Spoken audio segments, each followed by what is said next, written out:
sat down with him and talked to him about looking back on his life, if there was anything that he would change, anything he wished he would have done differently. And this is what he had to say. Is there anything left on your bucket list, anything you'd like to do?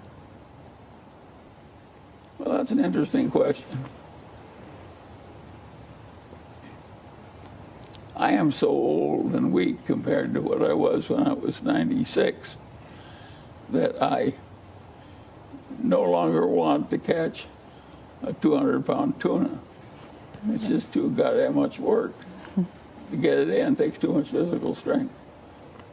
So I don't know why I would have paid any amount to catch a 200-pound tuna when I was younger and never caught one.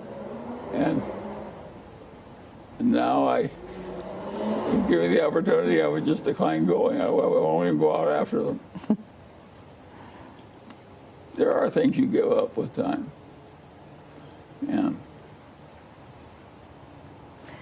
you're pretty active. You've got a busy social schedule. You're on Zoom. You have breakfasts and lunch.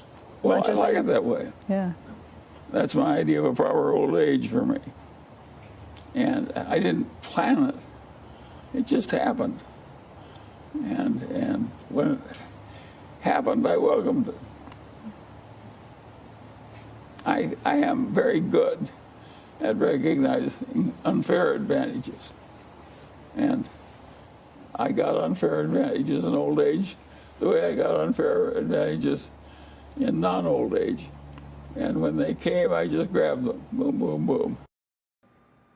Charlie, Warren Buffett told me that a long, long time ago. You told him he should live his life. He should write his obituary the way he wants it written and then live his life accordingly. Yeah, sure. I assume you've done the same thing for yourself.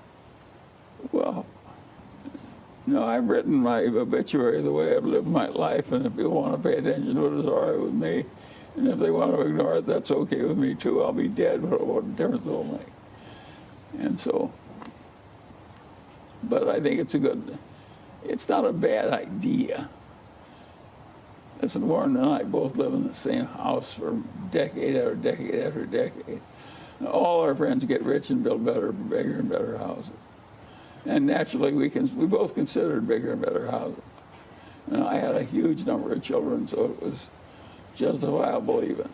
And I still decided not to live a life where I looked like the Duke of Westchester or something. And I was going to avoid it. I did it on purpose. Why?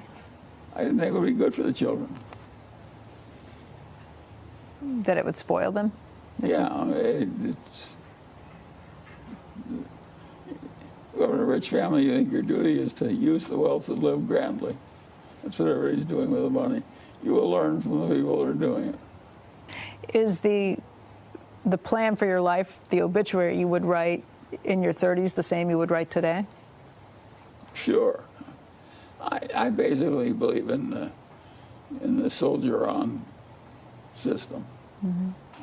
Lots of hardship will come, and you gotta handle it well by soldiering through. And a few rare opportunities will come.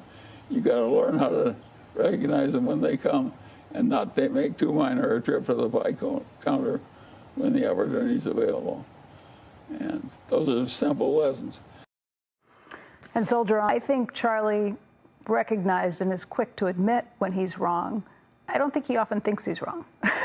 He even said to me at the time, a couple of weeks ago when we were there, he said, look, people think I'm too opinionated sometimes, that maybe I come away with my own thoughts on things, and he did. But he came to those opinions through deep study and deep thought, and again, this system of processes for how he thought about things. But I think he had no problem admitting when he made a mistake and when that became obvious, too. One of the clearest examples of stay in their rooms. He wanted them to go there to sleep, to study if they needed to, but then to get out into the common areas and meet with other people, because he thought it was really important to kind of push people out to socialize and interact face to face. Where I went to school, DePaul University,